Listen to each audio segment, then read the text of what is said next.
algumas coisas para a nossa vida ou no meio em que a gente está, não é verdade? Às vezes a gente pega as coisas do mundo e socializa ele entre nós, mas algumas coisas elas têm que ser mudadas. Uma certa ocasião eu falei aqui que você pegando um balde de pena, né? Aquelas bem miudinhas, né, que se faz em travesseiro, e se você subir no maior prédio e despejar aquele balde e correr lá embaixo e tentar recolher, você não recolhe mais. Assim nossas palavras. Muitas das vezes nós falamos e vamos ser responsáveis, ou às vezes não queremos ser responsáveis pelas palavras que nós falamos. Apocalipse ele nos ensina, eu estou terminando agora, estou terminando de ler a Bíblia online, e olha, já estou no último livro. Glória a Deus. E ele diz assim, ele me chamou a atenção, estou no capítulo 4, mas no capítulo 2, ele diz: ao anjo da igreja em Éfeso escreve isto, diz aquele que tem as 7, ou seja, que tem, Éfeso escreve isto, diz aquele que tem a sua destra as 7 estrelas que andam no meio de 7 candeeiros de ouro. Conheço as tuas obras e o teu trabalho e a tua perseverança. Sei que não pode suportar os maus, que puseste à prova os que dizem apóstolos e não são, e os achaste mentirosos. E tens perseverança por amor ao meu nome. Sofreste e não desfaleceste, tenho porém contra ti que deixaste o teu primeiro amor. Coisa tremenda, não é verdade? Às vezes eu fico me perguntando, às vezes eu tinha uma certa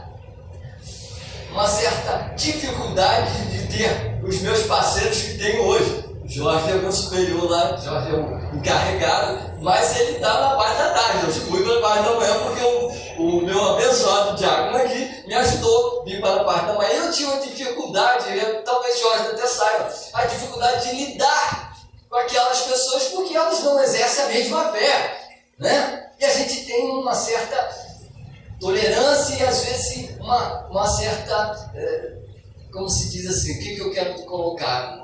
Uma distância, uma certa distância, aversão. Muito bem, obrigado, irmão.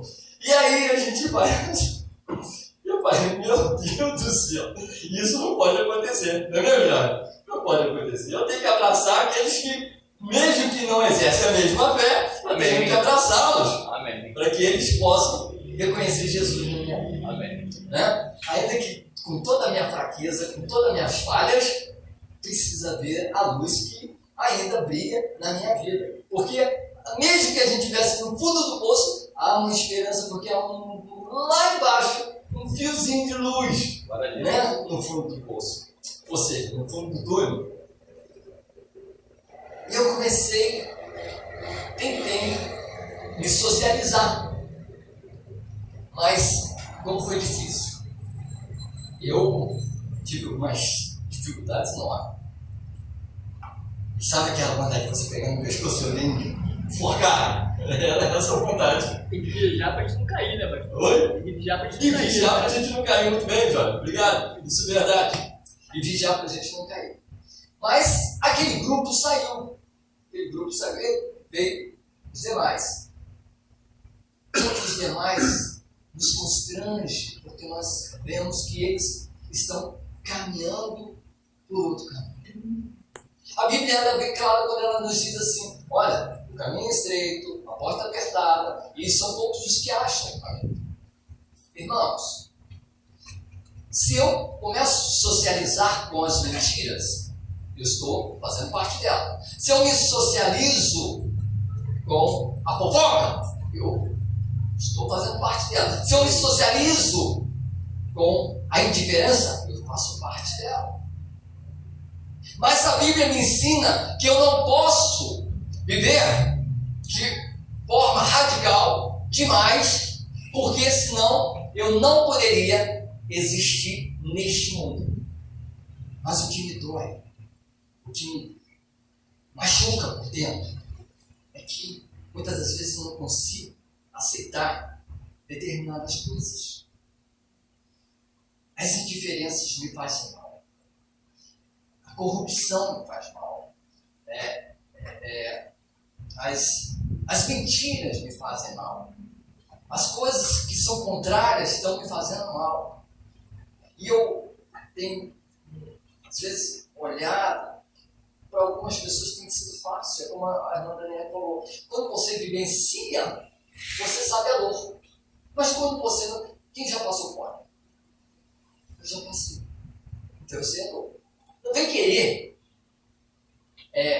teorizar as coisas. Uma teoria se você não viveu. Se você nunca passou. Se você nunca teve volta. Mas quando você já teve, você sabe a dor da alma. Não é isso? Quando você vê indiferença no seu próprio lar, embaixo do seu próprio teto, você não sabe como agir. Porque você pensava. Eu conhecia esse nome. Um certo pastor que estava dando aula no seminário, ele dizia assim: você anda com João, conversa com João, o homem, né? Se socializa, vamos dizer assim, com João, mas não sabe quem é João. E eu não acreditei nisso. Na verdade, a gente só vai amadurecendo quando o tempo nos ensina, né? E aí eu entendi o que Apocalipse está dizendo, a perseverança por amor do meu nome. Eu fiz isso. Quantas pessoas já abandonaram Jesus por pouca coisa? Por não passar, fazer pirraça. É igual aquela criança que a mãe não educou direito,